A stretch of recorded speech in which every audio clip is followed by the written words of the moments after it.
Assalamualaikum warahmatullahi wabarakatuh. Alhamdulillahirabbil alamin wassalatu wassalamu ala Rasulillah wa ala alihi wa sahbihi ajma'in. Alhamdulillah, bersyukur pada Allah Subhanahu wa taala, salawat dan salam kepada junjungan besar Nabi Muhammad sallallahu alaihi wasallam. Bersyukur kepada Allah Subhanahu wa taala, kita pada pagi ini dapat bersama-sama sekali lagi insya-Allah dalam siri tadabbur harian insya-Allah. Hari ini kita akan mentadabbur daripada Al-Quran muka surat 150 insya-Allah. Muka surat yang ke-150 dan kita akan bersama-sama di surah Al-An'am ayat 158 sehingga ayat 165. Insya-Allah muka surat ayat 158 sehingga ayat 165 daripada surah Al-An'am. Dan hari ini insya-Allah kita sebenarnya berada di muka surat yang terakhir daripada surah Al-An'am. Alhamdulillah. Jadi insya-Allah sebagaimana kita sebutkan sebelum daripada ni bahawa untuk peringatan kembali surah Al-An'am ni adalah merupakan surah Makkiyah yang pertama yang diturunkan, yang ada di dalam senarai yang kita kata turutan mushaf. Kita tolak surah Al-Fatihah kerana dia hanya satu muka saja. Tetapi surah Al-An'am ni daripada yang panjang, maknanya selepas daripada Al-Baqarah, selepas daripada Al-Imran, selepas daripada An-Nisa, selepas daripada Al-Ma'idah, kita masuk surah yang panjang yang pertama sekali, iaitu surah Makkiyah yang pertama, yang panjang. Dan yang kedua, perkara yang cantik insya-Allah yang kita selalu ingat insya-Allah, iaitu surah Al-An'am ni adalah surah yang turunnya sekaligus. Dia tidak turun walaupun dia panjang, walaupun kita kata 165 muka surat 165 ayat, tapi turunnya sekaligus. Jadi ini adalah satu kehebatan surah Al-An'am ni. Dan turunnya pula dikatakan sebagaimana yang telah kita sebutkan sebelum daripada ni beberapa kali, iaitu turunnya adalah sekaligus dan turunnya pula pada ketika saat-saat akhir Nabi sallallahu alaihi wasallam akan berpindah ke Madinah, iaitu selepas daripada 13 tahun. Tetapi iaitu tahun yang ke-12 dikatakan turunnya surah ini untuk seolah-olahnya seperti menyimpulkan apa yang berlaku di Mekah, apa yang berlaku, apa alasan-alasan orang-orang kafir ni menolak Islam, orang-orang musyrik ni tolak Islam, apa yang mereka tak nak percaya, apa dia cadangan-cadangan mereka lah. Kononnya kalau Nabi buat macam ni, kalau Nabi buat macam ni, kalau Muhammad dapat ni, kami akan beriman. Tapi Allah Subhanahu Taala bongkarkan semua. Itu adalah merupakan alasan-alasan mereka, sebenarnya mereka tidak mahu beriman. Jadi dalam muka surat ini kita akan tengokkan bahawa ini perkara yang hampir sama Allah Ta'ala sebut lagi kan, bahawa kalau seolah-olahnya berkata macam ni lah, kalau kamu tak nak terima sudahlah. Sekarang ni seolah-olahnya macam tu kan. Sekarang aku dah ada lah, Allah SWT dah ada plan dia untuk Nabi Muhammad sallallahu alaihi wasallam. Kamu dah 12 tahun lebih dah kamu ni tak nak beriman juga dengan macam-macam alasan. Jadi Allah SWT pun menceritakan akhirnya beginilah yang akan berlaku kan. Apa pada tahun yang ke-12 Nabi masih tak tahu kan apa yang akan berlaku kan.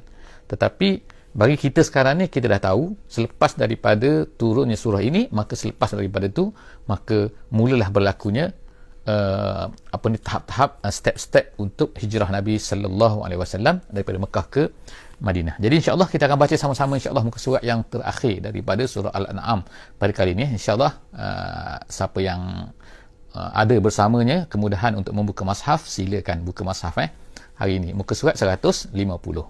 A'udzubillahi minasyaitonirrajim. Bismillahirrahmanirrahim. Hal yanzuruna illa an ta'tiyahumul malaikatu aw ya'tiya rabbuk aw ya'tiya ba'du ayati rabbik yauma ya'ti ba'du ayati rabbik la yanfa'u nafsan imanuha lam takun amanat min qabl aw kasabat fi imaniha khaira qul intaziru inna muntazirun. Sadaqallahul azim. Ayat yang kita baca pada hari ini iaitu ayat 158 iaitu yang terpapar di sini yang ada di sini, yang saya baca tadi, ialah seolah-olah memang kita rasai kan bagaimana Nabi sallallahu alaihi wasallam ini diberitahu maknanya mereka ni tak nak beriman. Allah Taala kata, hal adakah Adakah mereka ini yang zuruna? Yang zuru ni iaitu dalam maknanya yang taziruna. Mereka ni menunggu maksudnya. Adakah mereka, bukan maknanya melihat, maknanya melihat, tapi maksudnya ialah mereka ni menunggu.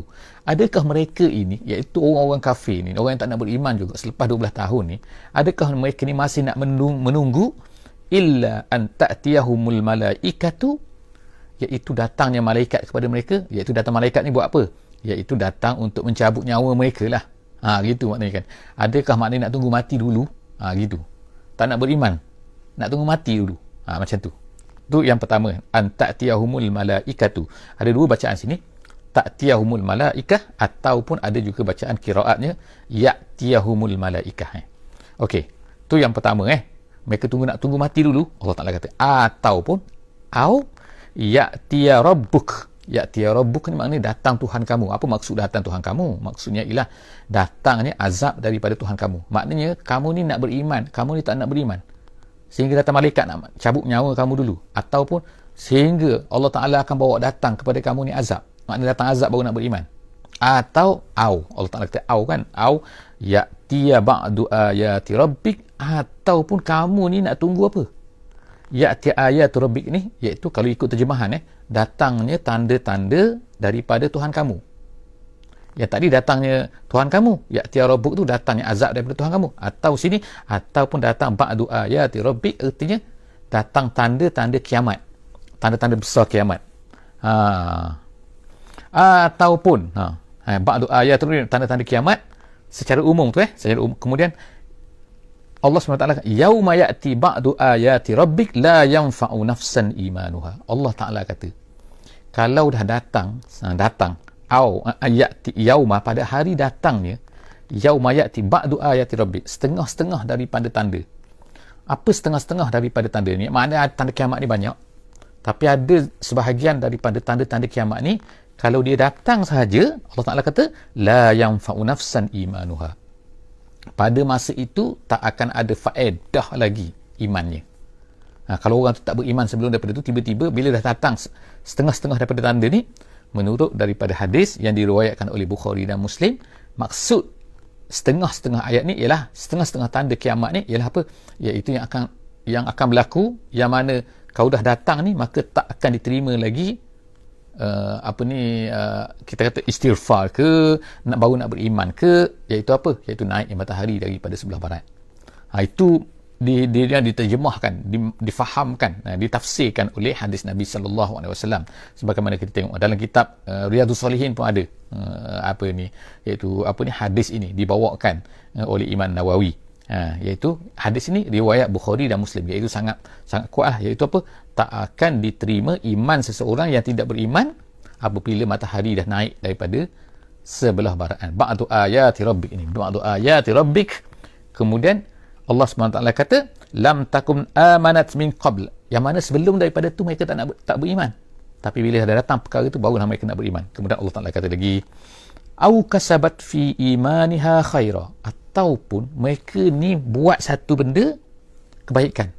Maknanya maksud ayat ni ialah apa? Iaitu mereka ni nak bertaubat maksudnya. Maknanya bukan makna tak beriman, tapi baru nak bertaubat.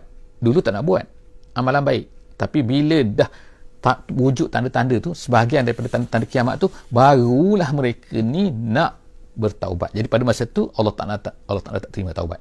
Jadi Allah Ta'ala tak terima taubat, dan Allah Ta'ala tak terima iman kalau orang tu tak beriman sebelum daripada tu. Ni semua Allah Ta'ala kita jaga. Kamu nak tunggu tu ke? Kamu nak tunggu macam tu ke? Kamu nak tunggu macam tu ke? Macam-macam benda Allah SWT sebut sini kan. Kulin taziru. Kata orang, wahai Muhammad, beritahu kepada mereka ni, orang-orang yang tak nak beriman ni, kulin taziru, tunggulah, tunggu. Inna muntazirun. Kami pun tunggu. Kita sama-sama tunggu. Tak apa. Kalau kamu tak nak beriman, sudah. Itu maksud dia kan. Jadi ayat ni macam penegasan lah. Penegasan akhir kita tengok kan. Kalau kamu dah tak nak beriman, dah berapa lama dah? Dah 12 tahun. Aku dah cerita macam-macam dah. Kamu nak tunggu apa lagi? Nak tunggu mati ke? Nak tunggu ni ke? Nak tunggu ni? Macam-macam Allah Ta'ala kata sebut sini. Tunggulah, tak apa. Kita sama-sama tunggu. Itulah maksud dia kan. Ayat tu ayat 158. Kita tengok seterusnya. Ayat 159. Allah Subhanahu Wa Ta'ala kata, innal ladzina farraqu dinahum wa kanu syi'a. Dan orang-orang yang farraqu, memecah-mecahkan. Memecah-mecahkan di sini maksudnya ialah memisah-misahkan agama. Ada yang mereka ambil, ada yang mereka tolak. Itu kata tafsir Jalalain. Iaitu ayat ni umum, walaupun asalnya ialah turunnya dikatakan oleh ulama-ulama seperti ulama tafsir kata adalah untuk menunjukkan kepada orang Yahudi dan juga Kristian. Sebab mereka ni memisah-misahkan. Ada mereka ambil, ada mereka tak ambil. Tengokkan orang Yahudi, itulah perangai mereka kan. Apa yang mereka setuju mereka ambil, apa yang mereka tak setuju mereka tak ambil. Cerita pasal Muhammad, tentang Muhammad, sifat Muhammad mereka tak terima. Tapi apa yang baik untuk mereka konon-kononnya lah mereka akan terima. Jadi sebab itulah sebahagian daripada kitab Taurat tu mereka padamkan. Begitu juga yang berlaku kepada orang Kristian. Jadi Allah Subhanahu Wa Taala sini sebutkan sini kan. Itu nama dia farraqu dinahum. Orang-orang yang memecah-mecahkan agama dia. Ada mereka ambil, ada mereka tak ambil. Jadi ayat ni kita katakan walaupun asalnya adalah dikatakan turunnya kepada orang Yahudi dan juga Kristian sebagaimana menurut sebahagian daripada ulama tafsir, tapi di zaman moden ni kita tengok kan, iaitu apa yang berlaku kepada orang Islam sendiri kan, iaitu mereka memisah-misahkan agama. Ada benda yang mereka ambil dalam agama ni, ada mereka yang tolak. Mereka apa perkara yang menguntungkan mereka ambil, perkara yang tak menguntungkan mereka tolak. Tengok kan, itu nama dia secularism ke, ikut cara orang-orang yang tidak beriman kan, orang barat, orang yang tidak beriman, orang Yahudi dan dah orang Kristian yang memisah-misahkan agama. Jadi orang Islam akhirnya ambil juga perangai macam ni. Ada juga perangai macam ni, iaitu apa? Farraqu dinahum wa kanu syi'a. Lalu mereka pun jadi Syiah. Syiah ni maknanya bukan Syiah, tapi jadi kelompok-kelompok. Berpecah-pecah lah. Jadi ada kelompok ni, ada kelompok ni. Ada macam-macam lah. Berkelompok-kelompok pula kan. Jadi dalam Yahudi pun ada kelompok-kelompok. Dalam Kristian pun ada kelompok-kelompok. Jadi orang Islam pun nak berpecah juga. Itulah yang Nabi SAW katakan dalam hadis ni kan. Umat aku pun akan berpecah juga kan. Macam-macam kan. Wa kanu syi'a lasta minhum fi syai'. Allah SWT kata lasta minhum fi syai'. Kamu tak ada kaitan dengan mereka ni. Gitulah maknanya kan. Jadi maknanya jangan jangan hirau lah mereka. Itu maksud dia. Jangan hirau. Kata dalam tafsir jalan lain dia kata lasta minhum fi syai', kamu jangan hirau mereka ni, apa yang nak berlaku ni kan. Jangan kira mereka ni. Makna kita lah, kalau zaman moden ni, zaman sekarang ni kan, kalau ada kelompok-kelompok yang tak nak ikut Islam betul-betul, tak nak ikut, jadi janganlah mereka ni ter-affected pula kepada kita kan. Kita jadi confused, kita jadi apa kan. Kita yang berpegang kepada benda yang betul, dipegang kepada benda yang betul. Lasta minhum fi syai'. Kemudian innama amruhum ilallah, kita serahkan benda ni kepada Allah. Sesungguhnya Allah Taala kata amruhum ilallah, masalah mereka itu serahlah pada Allah. Summa yunabbi'uhum bima kanu yaf'alun, nanti pada hari kiamat nanti Allah Taala akan beritahu, akan bongkar. Yunabbi'uhum, memberitahu, maknanya menceritakan kepada mereka bima kanu yaf'alun, dengan apa yang mereka lakukan. Allah Taala akan buka semua, jangan risau. Maknanya apa yang mereka salah tu, walaupun atas dunia nampak macam betul macam okey sebab apa orang kata semua betul, tapi Allah SWT kata yunabbi'uhum, nanti bima kanu yaf'alun, apa yang mereka lakukan tu Allah Subhanahu Wa Taala akan kanu yaf'alun, akan Allah Taala yunabbi'uhum, Allah Taala akan bongkarkan, akan ceritakan. Ayat 160 insya-Allah. Ayat 160. Man jaa'a bil hasanah. Kemudian Allah Ta'ala kata sekarang ni, tengok kan, Allah Ta'ala sebut kan ni, di hujung-hujung peringkat Mekah ni, Allah Ta'ala nak beritahu siapa-siapa yang buat baik, maknanya sayang Allah Subhanahu Ta'ala ni kepada hamba-hamba dia, kepada kita semua. Allah Ta'ala kata apa kan? Man jaa'a, siapa yang datang dengan bil hasanah. Bil hasanah, kalau ikut dalam tafsir jalan lain, dia kata ialah, maknanya hasanah sini maksudnya adalah orang yang menerima Islam. Man jaa'a bil hasanah. Tapi ayat ni adalah lebih general lah kita katakan, iaitu apa-apa saja kebaikan, sama ada kebaikan Islam ke, tapi yang utama situ hasanah sini, kata tafsir jalan lain ialah la ilaha illallah, iaitu siapa yang menerima Islam.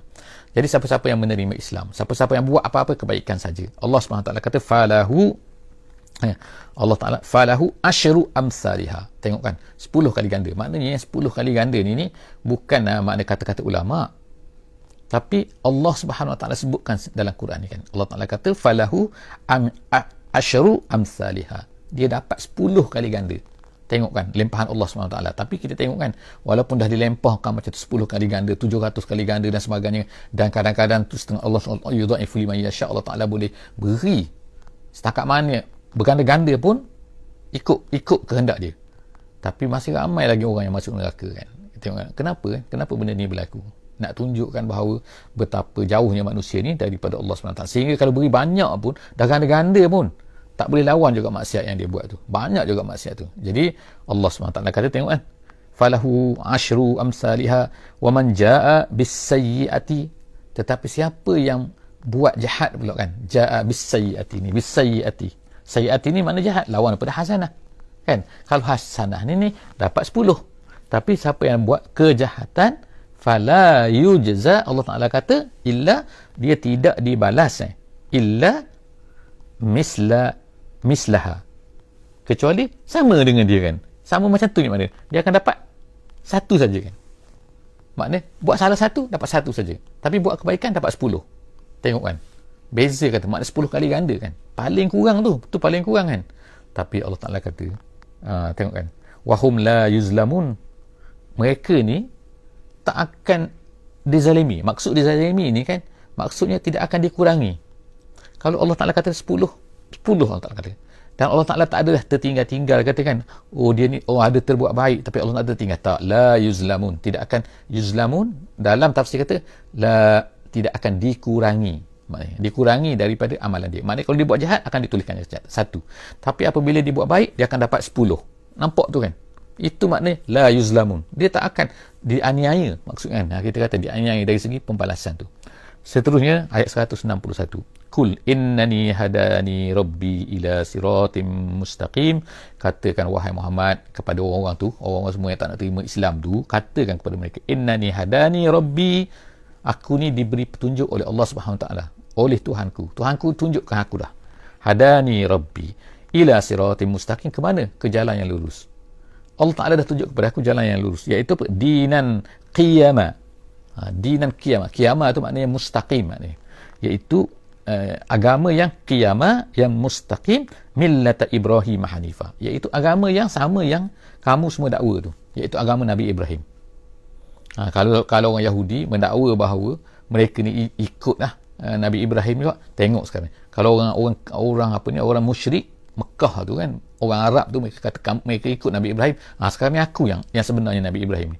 Inilah dia kan, siratin mustaqimin, dinan qiyamah, dinan qiyamah, agama yang lurus ni. Kemudian Allah Ta'ala kata, wa ma kana minal musyrikin, dan tidak adalah Ibrahim itu orang-orang musyrik macam kamu ni. Maknanya kamu ni tak betul, kamu ni tak tahulah ambil daripada mana kan, ambil daripada pemikiran kamu. Jadi Allah Subhanahu Wa Taala minta maaf, tolak satu sini. Jadi ini cerita pasal Nabi Ibrahim kan. Jadi maknanya Nabi kita sallallahu alaihi wasallam ceritakan bahawa apa yang aku ni adalah aku yang betul. Kemudian aku ni ditunjukkan oleh Allah Subhanahu Wa Taala ke jalan yang betul. Jalan aku ni inilah jalan yang Ibrahim sebenarnya, yang kamu dakwa tu kan. Tak ada jalan lain dah. Dia ni bukan musyrik macam kamu tu. Gitu. Kemudian ayat 162, kul inna solati wa nusuki, kul inna solati wa nusuki wa mahyaya, sesungguhnya sembahyang aku, ibadat aku, kemudian hidupku, kemudian matiku, wa mamati lillahi rabbil alamin. Ayat 162 ni, dia merangkum, kita baca selalu kan, dalam kita nak solat, dalam mana masa kita iftitah tu kan, doa iftitah tu kita baca ayat kul inna solati. Kita pun kata inna solati wa nusuki wa mahyaya wa mamati. Apa maksud dia ni? Maksud di sini kan kita tengok ni, dalam ayat ni, dalam perkataan ni sebenarnya dia dah membezakan, nampak tu, iaitu apa yang pertama Allah Ta'ala kata, sesungguhnya solatku ni lah yang aku nak solat ni. Solatku maknanya menghadapnya aku Allah kepada Allah Subhanahu Wa Taala. Kemudian nusuki, ada perkataan nusuki. Nusuki ni dia lain. Kalau ikut dalam terjemahan, kadang-kadang tu ada setengah dia kata nusuki tu ibadatku. Ini confuse sikit lah kita katakan. Sebab itulah ada ulama yang telah cuba menjelaskan apa maksud ibadat sebenarnya. Ibadat ini bukanlah apa yang kita faham. Setengah-setengah orang faham sekarang ni, pada hari ni, dia kata ibadat tu ialah apa? Tu ibadat tu sembahyang, puasa, zakat, haji. Tu ibadat. Tu bukan ibadat. Itu bukan ibadat maksudnya bukanlah itu saja ibadat. Itu adalah nama dia ibadat khusus, ataupun dalam bahasa yang betul ni sini ialah nusuki. Itu nama dia nusuki. Jadi nusuki itu apa? Iaitu ibadat khusus yang Allah SWT ajar kita. Sembahyangnya, puasanya, zakatnya. Cuma di sini Allah Ta'ala sebut sembahyang ni macam khusus kan. Kalau ikutnya solatku ni dah masuk dalam nusuki. Tapi kenapa? Kerana kepentingan ulama kata, kerana besarnya solat ni. Tengok kan, solat kita buat setiap hari, zakat kita tak buat setiap hari kan, puasa kita tak buat setiap hari, haji kita tak buat setiap hari. Haji sekali hidup, sekali saja yang wajibnya.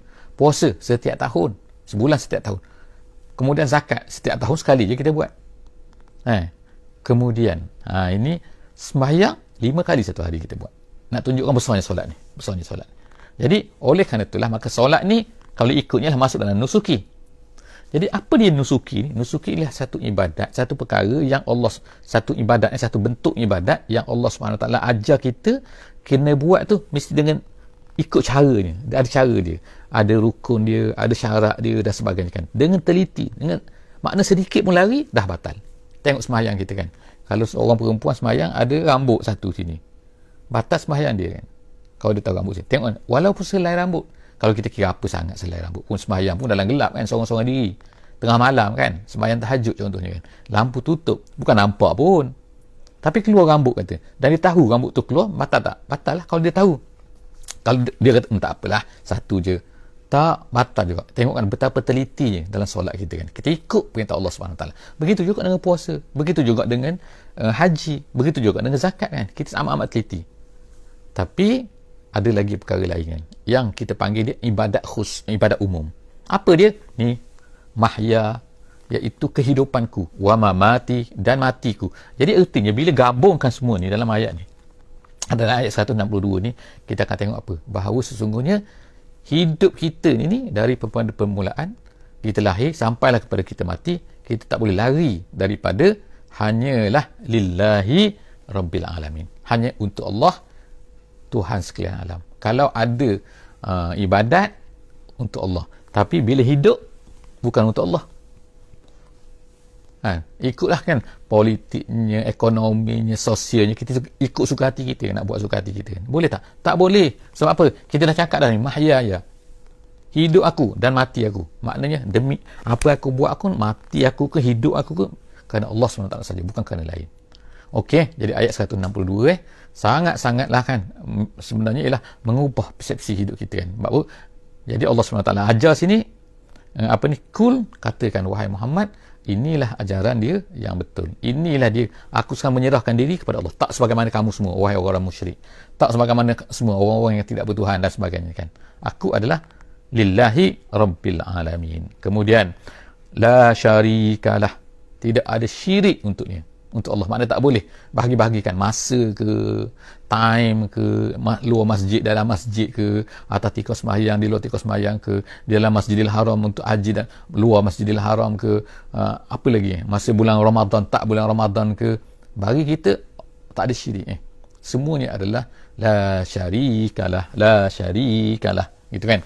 Kemudian wa bizalika umirtu wa ana awwalul muslimin, dan begitulah aku disuruh.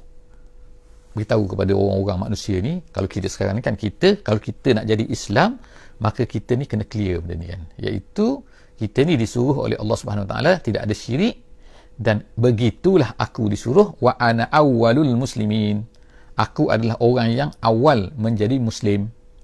Sini bukanlah maksudnya kalau dalam sembahyang kita tak bacalah macam ni kan, kita tak baca aku ni awal, kita ni bukan awal lah kan, ada orang lain Islam sebenarnya, tapi ini adalah yang diajar oleh Allah SWT kepada Nabi kita sallallahu alaihi wasallam. Jadi kalau dalam sembahyang kita akan baca wa ana minal muslimin, wa ana minal muslimin, bukan awal lah.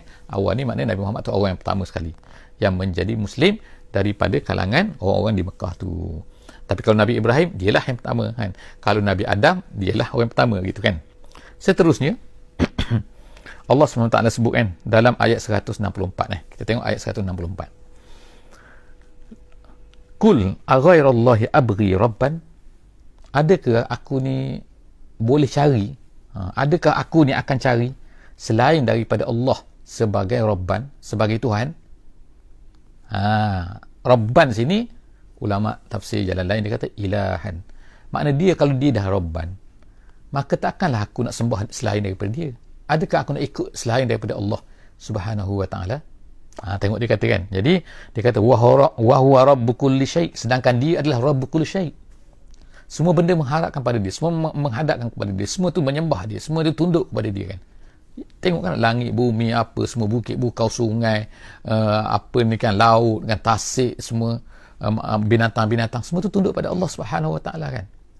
Jadi manusia dan jin juga yang ada masalah sikit, ada yang tak nak tunduk ni. Jadi Allah Subhanahu Wa Taala kata sini, Allah Taala kata, kul aghairallah abghi rabban, aku nak cari selain daripada Allah ke, aku nak ambil selain daripada Allah ke jadi Tuhan, jadi sembahan, sedangkan dia adalah merupakan sembahan kepada segala sesuatu. Wa huwa rabbu kulli syai' wa la taksibu kullu nafsin illa 'alaiha. Tapi siapa-siapa yang buat jahat, Allah Taala kata wa la taksibu kullu nafsin illa 'alaiha. Siapa yang buat dosa itu nafsin tu, illa 'alaiha, kullu nafsin tu, semua benda tu adalah ke atasnya. Maknanya dia lah tanggungjawab.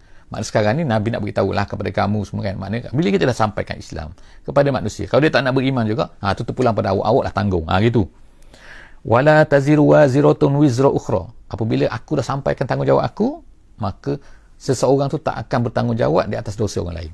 Sekarang ni dosa awak lah, awak semua berhala, awak lah tanggungjawab sekarang. Aku dah cerita dah. Gitu kan. Jangan kita katakan, itu tanggungjawab dia lah. Sebab tak, syarat kita, tanggungjawab kita ada juga. Iaitu tanggungjawab kita kena memberitahu. Kalau kita tak beritahu, kita tak melaksanakan tanggungjawab kita. Jadi sekarang mereka dah tahu dah. Sekarang ni terpulanglah pada awak. Awak nak tak nak kan? Jadi sebab tu Allah Ta'ala kata, wala taziru waziratun wizra ukhra. Seseorang itu tidak, itu konsep kan, prinsip dia dalam Islam ni. Seorang tu tak akan menanggung apa yang dibuat oleh orang lain. Dosa orang lain tu terpulang pada dia lah. Tapi dengan syarat lah kan. Syarat iaitu kita mesti menyampaikan kepada dia, memberitahu kepada dia. Kemudian summa ila rabbikum marji'ukum fayunabbi'ukum bima kuntum fihi takhtalifun. Dan kemudian selepas daripada itu, kamu semua akan dikembalikan kepada Tuhan. Sekarang ni atas dunia ni tak akan ada tanggungjawab. Dosa-dosa awak, dosa awak. Jadi lepas daripada ni, kamu semua akan dikembalikan kepada Allah. Ila rabbikum marji'ukum, tempat kembali kita bukan tempat lain, balik kepada Allah. Fayunabbi'ukum, dia akan beritahu kepada kamu, dia akan bongkar kepada kamu, bima kuntum fihi takhtalifun, apa yang kamu kata, iaitu berbeza pendapat sini. Iaitu kamu kata Muhammad ni salah, kamu kata pendakwah ni tak betul, kamu kata orang yang beritahu Islam ni tak betul, apa kamu betul sedangkan kamu ni adalah tak betul. Semua tu akan diceritakan oleh Allah SWT yang kamu ni kata macam ni, macam ni, macam ni tu. Ayat yang terakhir insya-Allah pada pagi ni, dan juga merupakan ayat yang terakhir daripada surah Al-An'am. Allah Subhanahu Wa Taala penutupnya dalam ayat 165 ni, Allah Taala kata, wa huwallazi ja'alakum khalaifal ardi. Dialah yang telah menjadikan kamu ni sebagai khalaifah. Khalaifah tu merupakan plural, jamak. Jamak plural kepada perkataan khalifah. Khalifah tu maknanya ialah pengganti. Maknanya orang yang bertukar berganti. Kamu ni sambung ni, orang ni sambung macam ni. Itu maknanya khalifah. Jadi Allah Taala jadikan kita ni atas dunia ni sebagai khalifah sebenarnya. Kan? Allah ingatkan khalifah tu kerja apa? Kerja maknanya ialah orang yang sepatutnya berada atas bumi ni melaksanakan apa yang disuruh oleh Allah Subhanahu Wa Taala. Jadi kalau ada orang tak nak terima, maka orang yang tahu ni akan ceritakan kepada dia, kamu ni salah, kamu ni dah lari daripada Tuhan. Allah Ta'ala ceritakan. Jadi Allah Ta'ala kata sini, dialah yang menjadikan kita ni, tugas kita adalah khalaifal ardi wa rafa'a ba'dakum fawqa ba'din darajat. Dan kemudian Allah Ta'ala telah angkat sebahagian daripada kita di atas sebahagian yang lain. Apa maksud angkat sini? Maksud angkat ni Allah Ta'ala berikan sebahagian daripada tu, selepas daripada tu kan. Allah Ta'ala sebutkan darajat. Darajat ni maknanya ada orang kaya, ada orang miskin kan. Maknanya ada harta lebih, ada harta kurang. Itu maksud darajat tu.